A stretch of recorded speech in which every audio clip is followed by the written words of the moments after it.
First of all, I think our history, the American tradition, our American history is thoroughly Christian. I think the arguments for the secular founding and secular America, I think, are just clearly false. I mean, the principle is that, yeah, like all nations ought to be Christian, and but more than that, I mean, to be more specific, the civil government ought to, I think, privilege Christianity.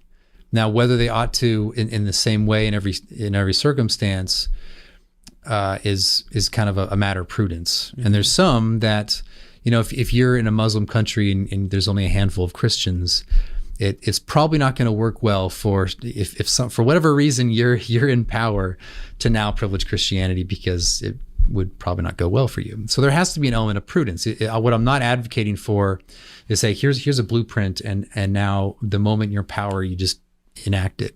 It's a matter of what are the principles, what are the circumstances on the ground, and then going from there and enacting it. But as with regard to the American history, I think it's obvious that we have always not only been a Christian country, but understood ourselves as a Christian country. Mm-hmm.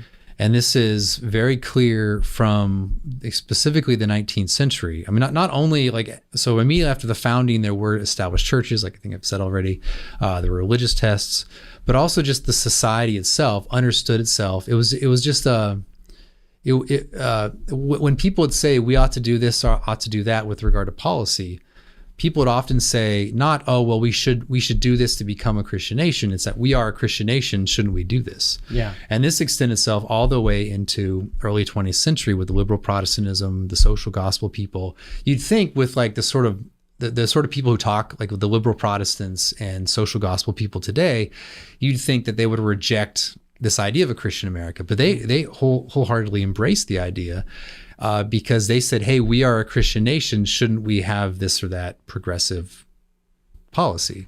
Yeah. So the assumption was already there. There was a book came out recently, I think something like Inventing Christian America. And it said that, I forget the guy's name now, the author, but he said that the idea of Christian America was invented essentially in the Eisenhower administration.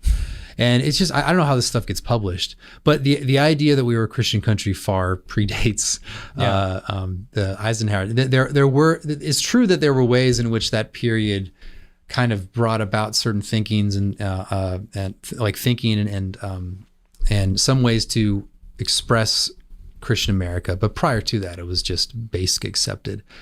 There was around in 1860s there was a proposed amendment to the Constitution to say we are a Christian nation, and the argument was we are a Christian nation. Why isn't it in our constituting documents? Mm-hmm. Why is it not there? And it didn't actually. And apparently Abraham Lincoln was receptive to it, but it never actually in the end passed. But the important point I'm making with that is simply that the assumption was there.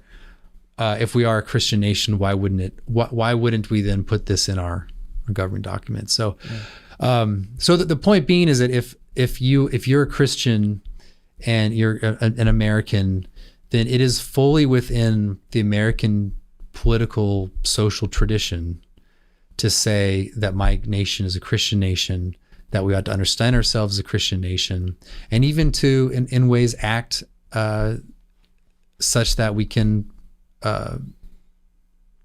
procure our good in that regard, like to support the spiritual administrator of the church or whatever. That is all within the bounds of the American tradition. So something as I'm not saying, just as top of my head, I'm not saying that we should now remove toleration for non-Christians or Roman Catholics, and I'm not, and I say that not to kind of avoid the hysteria of it, but just it's actually a good outworking of Anglo-Protestant principles to extend religious liberty to people. So as I see it, Anglo-Protestantism, by which I mean kind of the Baptist, Presbyterian, Anglican thinking on religious liberty, was something that developed over time from the 17th century up into the 19th century. You see that in England, you see it in the United States. And this was a principled development of the Protestant understanding of liberty of conscience in relation to fellow brothers in Christ. So it was once that, like, Presbyterians, even Presbyterians in the old days, could look upon Baptists, like your particular type Baptist, maybe not some of the insane ones, but the regular kind of Baptist you'd find in England and the New World, and you could say we're brothers in Christ. Now in New England in the old days, they wouldn't allow them to have their own churches, but they were still affirming them as, okay, you can join our churches despite this difference. So there was this recognition of mutual faith between different theological traditions. And from this, I think, developed into the 19th century, where we could then have what I call a pan-Protestant order, where we say this is a Protestant country and we're going to be kind of think of ourselves as Protestant. We're going to act as if we're Protestant, but we're not going to say you're Baptist, you're out, you're Presbyterian, you're out, you're this or that. Yeah. We're just going to say we're Protestant, but not as a sacrifice of principle. I want to make that clear, but as a principle development of Protestantism itself. Yeah. So you're talking about, kind of the different denominations, for lack of a better word. What does a Christian America, in your opinion, look like for we have millions of people of other faiths? We have people who practice, Islam. I mean, you have atheists too, which is, de facto a religion. What in a Christian America, what do you do with those people? Yeah, some people they want to say, well, instead of Christian nationalism, we want Christian federalism, and I don't really care what term you use. I don't like that when people talk about Christian federalism when it waters down what I mean by Christian nationalism. But Christian federalism, if you want to think along those lines, means that each state, each kind of locality would kind of have within its the ability to act for or kind of regulate religion in some regard. So some places where it's a very diverse county or state will have different laws than another. So like you think I think Idaho could probably, if Christians had the strength of will and could get through it, they could because of a certain homogeneity, they could, I think, establish some kind of Christian state in some kind of pan-Christian sense. Other states like California, you couldn't probably do something like that. Yeah. And so I'm not saying once, like there's a blueprint for every single jurisdiction. So yeah.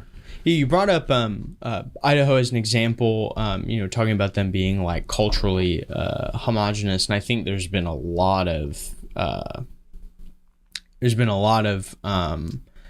complaints about that particular stance. This idea that a pluralistic society, is maybe not the key to success. Like it's good for us to have a culturally similar society of people who share the same values and beliefs. Can you draw because you mentioned culture and ethnicity, and I think when you're saying culture, some people may be trying to conflate the two together, and this is how you end up being called all crazy manner of things. But can you distinguish the two for our listeners? Yeah, I mean, it's interesting. In the book, I argue I have a different view of ethnicity. So instead of, I kind of separate ethnicity and ancestral origin. So, and this is kind of uniquely sort of American. I think that you can speak of people of different ancestry, but also a part of the same ethnicity. So we,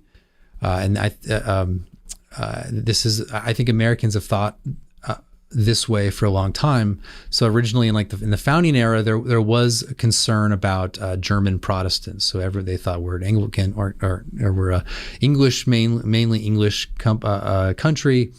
how are we going to bring the Germans in? And eventually there was a sort of, even with Germans and Irish, there was a sort of ethnogenesis that happened that you could just say, some people didn't even know, like, they're part this, part that, but there were sort of ethnogenesis into being American.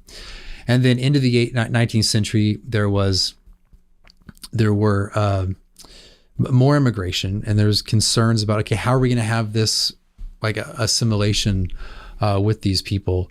And but the point being is that they're within like the American history, American tradition. There has been this sort of emphasis on this assimilation into becoming a similar people.